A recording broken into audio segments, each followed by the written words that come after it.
enter your own high-tech spin-off company without laying an egg.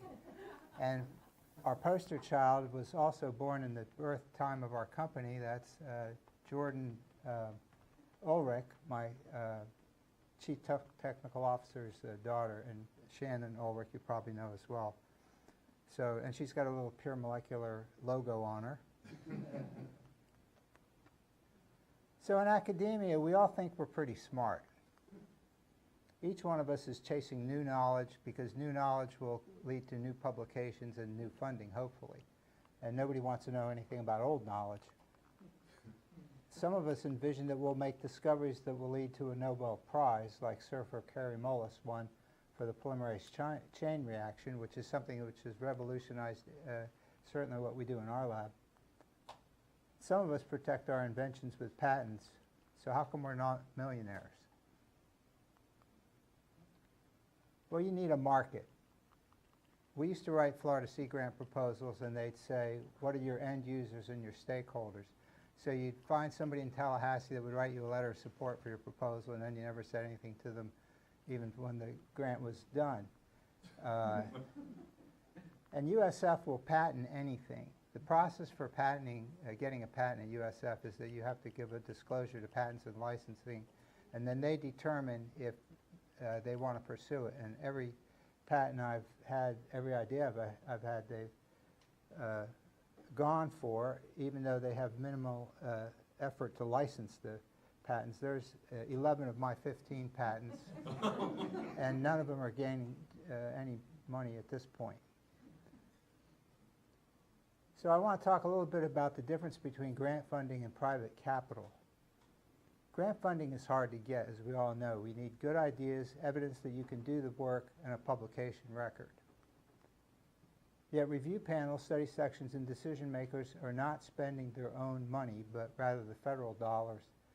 And it's easier for them to part with it than if it was their own money. Private capital comes out of the investors' pockets, for which they want equity. And if you're selling something to the public, it better work and it better be cheap, or you're dead. I contend that private capital is 10 times harder to get than federal dollars, but it might just be my novelty at this. But the success of startup companies are about 10%, and the funding level for biological oceanography, I think, is 6%. So there, you have an equal opportunity to fail in both. It all starts with an idea, and hopefully a good one. We got into the field of microbial genetic detection technology, and Roche bought the license for PCR, and if you wanted to use any PCR in a commercial application, you'd have to pay a licensing fee to Roche. That patent has expired, but we needed another amplification technology, or a way to focus and pull genes out of the milieu. So there was a Dutch company called Organon Technica that invented something called isothermal amplification technology, or 3SR, or nucleic acid sequence-based amplification, or NASBA. Now, Organon Technica was purchased by a French company, bioMérieux, and the Dutch and the French don't get together on anything. So as a result, bioMérieux did nothing to market the NASBA technology or expand the applications. So how do you do real-time NASBA? It's easy as cake.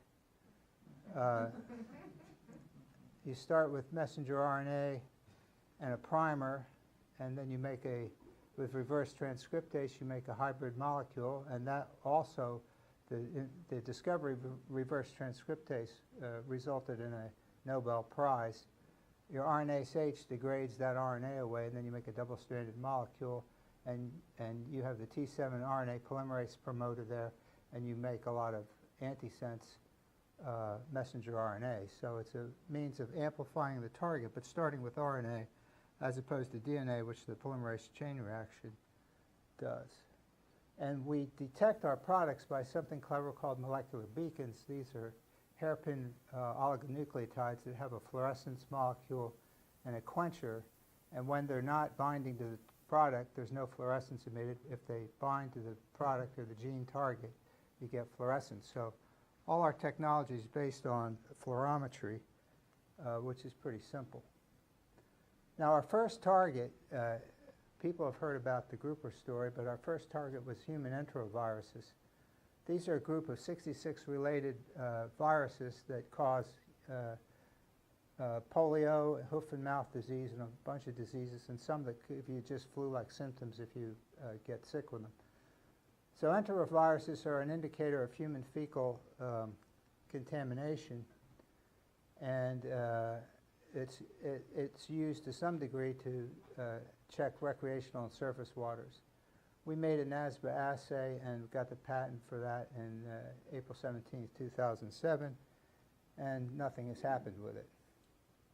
So here are some relevant gene detection patents that we have developed. We've developed one for norovirus group 2. Norovirus is the projectile vomiting cruise ship diarrhea mess that hits you for 24 hours and puts you out of commission.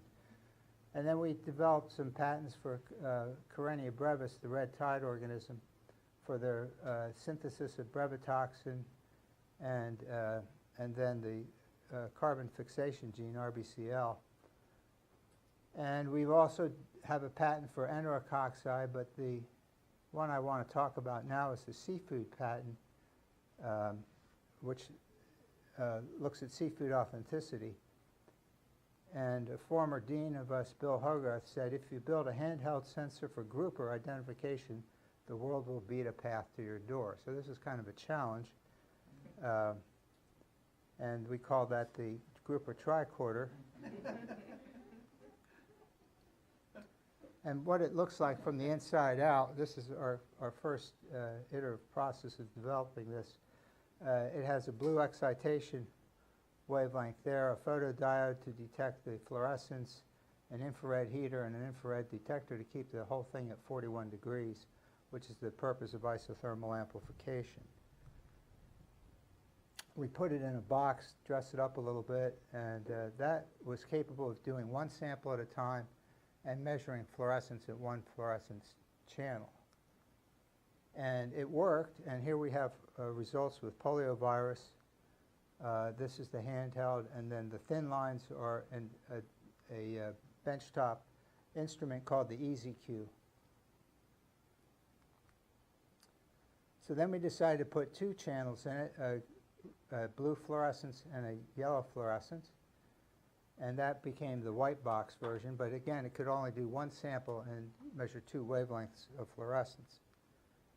And there's the fluorescence plot, and it had to be run by a laptop computer. So then we moved on to the Quadruped R, which is an instrument that has 4 sensors but 1 fluorescence wavelength. And we were pretty happy with that, except there was a commercial thing out there that did 8 samples at once and 3 fluorescence wavelengths. So this has become our workhorse. It's called the Douglas Scientific Amplifier. There's also an iPhone version by a company called BioMeme, which does 3 samples at 2 wavelengths. And it uses the iPhone camera as a fluorometer to detect fluorescence, so it's kind of slick. But the thing that's kind of weird about it is that whenever you collect data with the cell phone instrument, it sends the data back to BioMeme's headquarters. So they keep an eye on what you're doing. That kind of creeped me out. So what made a path to our door was the press. We were in 40 different news items. I was on NPR last week, and I did an interview for somebody. I'm not even sure what it was today. And I was on the front page of the Tampa Bay Times.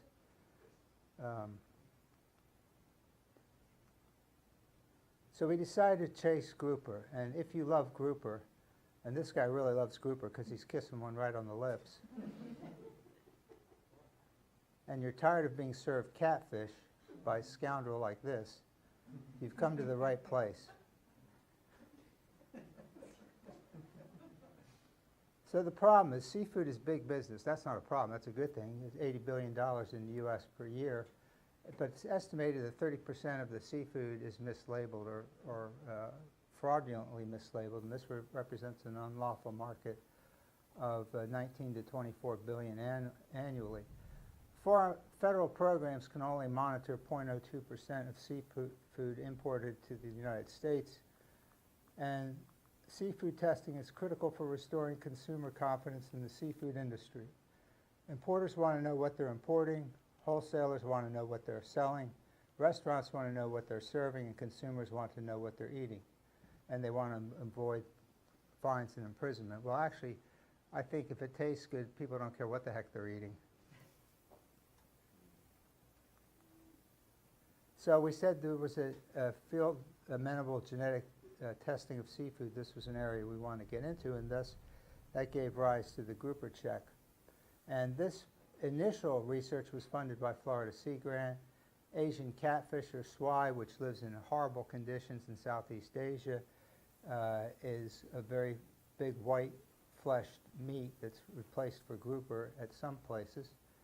And we got a little money from the Guy Harvey Ocean Research Foundation, and we got a little bit of money from the Gulf and South Atlantic Fisheries Division, and we said, what's in your sandwich? That was our mantra.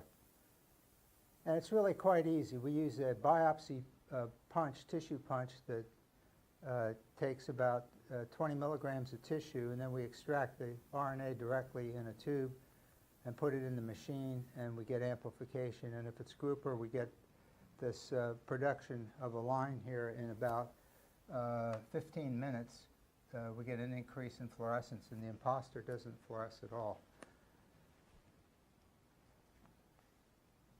So our plan was to give vendors the seal of approval. Guy Harvey Ocean Foundation made this seal for us, and we're the people that would certify. And we got involved with a company, a financial plan, the Maverick Battle Guide to Raising Capital, which included Shark Tank, Kevin Harrington, and Erica Drake. And we learned how to do a business plan, to make financials, to do a elevator talk, and all that jazz. And the financials that they pushed us was that if we could only receive $4 or $5 million in capitalization, we could grow our sales, our gross revenues, to $35 million in 5 years, which is absolutely unbelievable. And then something called the EDIBA, which is earnings before income tax, would be $22 million. So I thought that was pretty cool, and I envisioned that I would do that, and I'd ride, that's my new yacht going off into the sunset. But what we did was something called bootstrapping, which is where you don't pay your vendors immediately, you hold on to the cash, you keep cash flow, and our EDIBA would be about 100K after 4 years.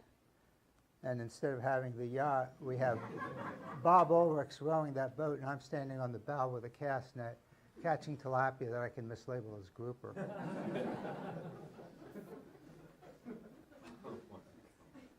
So the problem with seafood forensics is we're trying to catch the bad guy. Like if you tell a fish market that you develop methods to authenticate their fish, you think you just told the guy he had cancer.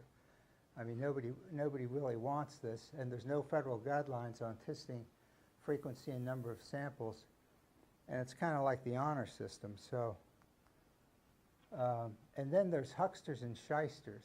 When we participated in this program of the development of capital, at the end of the program, we gave our elevator speech in front of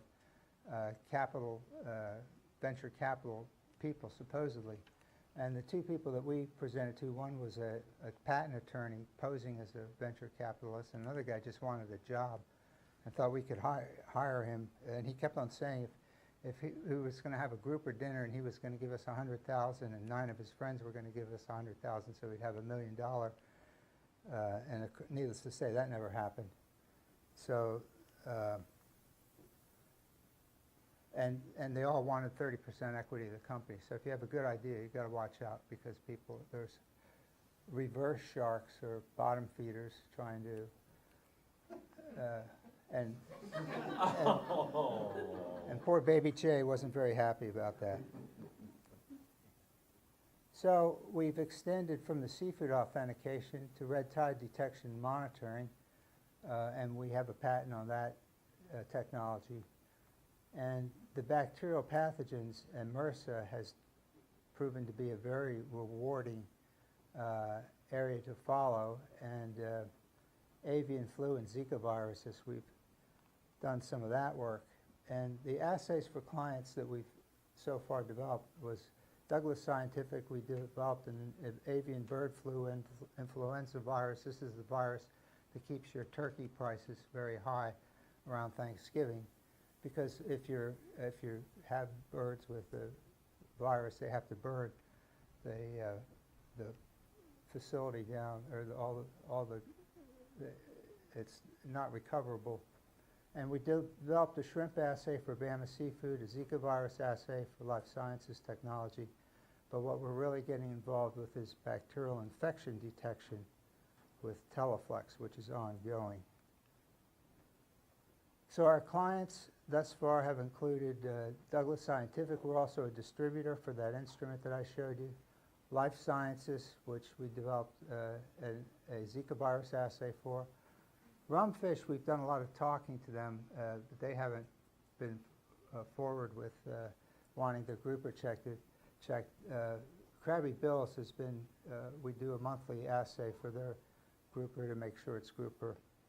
Abraxas develops technology for detection of toxins, and they're interested. They funded us to develop a toxin for Microcystis aeruginosa. And Bama has been a lot of talk, but Teleflex has really come through in a pinch. And I can't really tell you the details of what we're doing with them, but I'll tell you something about the company. Teleflex Incorporated is headquartered in Wayne, Pennsylvania, is an American provider of specialty medical devices for a range of procedures in critical care and surgery. And Teleflex has annual revenues of $1.8 billion, operations in 40 countries, and with more than 1,200 employees.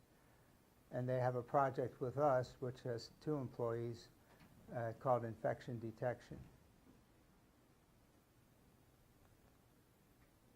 And our initial digs, or our lab, was at the Tampa Bay Research Institute. This is up on Roosevelt Boulevard. It wasn't very convenient. And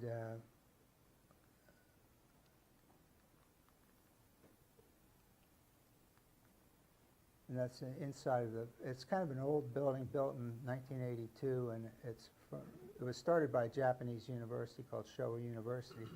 And they were looking for cures to cancer with pine cone seeds. So it's kind of a, I'm not going to say it was a snake oil operation, but we didn't think it was helping us along. And in October 2017, as a matter of fact, we were just negotiating the details of getting some space at Bayfront Medical Center in their physician building.